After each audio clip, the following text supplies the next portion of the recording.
Bonjour à toutes et à tous, bienvenue sur le plateau de FP92 dans l'émission l'Hebdo Express. C'est moi Fiza, aujourd'hui je vais vous présenter le JT. Je suis ravie de vous retrouver pour cette nouvelle édition et votre rendez-vous hebdomadaire. Nous ferons le point sur les infos marquantes de la semaine, au programme l'actualité locale, nationale et internationale. Restez avec nous, l'essentiel est ici. Au Pakistan, le ministre d'État intérieur Talal Chaudhry a déclaré que le PTI mène une campagne organisée contre les institutions nationales sur les réseaux sociaux. Il a averti que toute participation à des tendances allant à l'encontre des intérêts du pays pourrait entraîner des poursuites légales. Le fils de l'ancien Premier ministre Imran Khan et fondateur du PTI Qasim Khan prévoit de se rendre au Pakistan en janvier.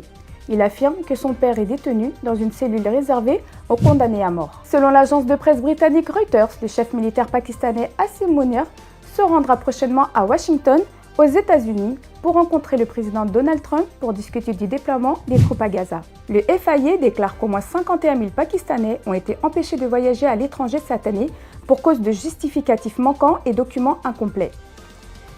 Le directeur général Rafat Mokhtar a précisé que 56 000 Pakistanais ont été expulsés pour mendicité par des pays étrangers.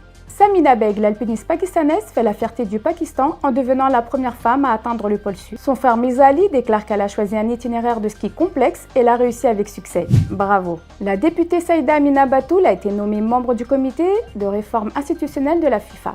Elle devient ainsi l'unique représentante du Pakistan au sein des différents comités de la FIFA. Cette décision reflète la confiance accrue de la FIFA dans le rôle du Pakistan en matière de football à l'échelle internationale. La Banque mondiale a approuvé un financement de 700 millions de dollars en faveur du Pakistan dans le cadre du programme des ressources publiques du Pakistan pour un développement inclusif. Selon l'institution, ce programme vise à renforcer la stabilité de l'économie nationale et à améliorer la qualité des services publics. Le film bollywoodien Dhurandhar est devenu extrêmement populaire en Inde et dans le monde entier. Ce film d'espionnage fait sensation en Inde et fait grincer des dents au Pakistan. Le film attire l'attention autant par son rythme effréné que par sa représentation controversée des tensions historiques entre les pays voisins. Entre mission secrète et patriotisme assuré, le film plonge les spectateurs dans un univers explosif, salué par certains, critiqué par d'autres. Le casting est composé de Akshay Khanna, Ranveer Singh et Sanjay Dutt. Au Bangladesh, des protestations ont éclaté après le décès de Sharif Oman Hadi, dirigeant actif du mouvement étudiant suite à des graves blessures subies lors d'une attaque meurtrière. Les manifestants en colère ont incendié les bureaux de la Ligue Awami, affirmant que l'Inde est impliquée dans l'assassinat de celui-ci. L'Inde vient de reconnaître que l'assaillant est un citoyen indien originaire de Hyderabad. Le Conseil de sécurité des Nations Unies rejette la déclaration des talibans selon laquelle l'Afghanistan ne serait pas impliqué dans le terrorisme en le déclarant peu crédible. Dans son dernier rapport, l'équipe chargée du soutien analytique et des suivis des sanctions de l'ONU souligne que plusieurs groupes terroristes opèrent activement sur le sol afghan, certains préparant des attaques au-delà des frontières. Le rapport souligne également les efforts du Pakistan en matière de lutte antiterroriste. En France, une grève a été votée à l'unanimité au musée du Louvre. Les agents dénoncent une dégradation de leurs conditions de travail et un manque de moyens face à l'afflux massif des visiteurs. En France, toujours, le parquet national antiterroriste a annoncé l'ouverture d'une enquête en parallèle de celle des autorités australiennes après l'attaque antisémite perpétrée sur une plage de Sydney.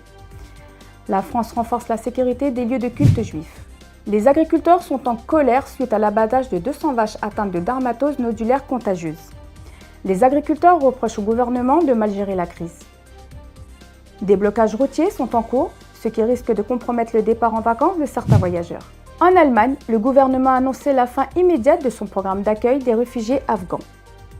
Cette décision a été motivée par la découverte de l'implication de certains réfugiés afghans dans des actes criminels et des menaces sérieuses à la sécurité du pays.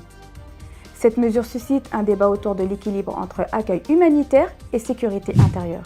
Merci pour votre attention, je vous dis à la semaine prochaine, à bientôt!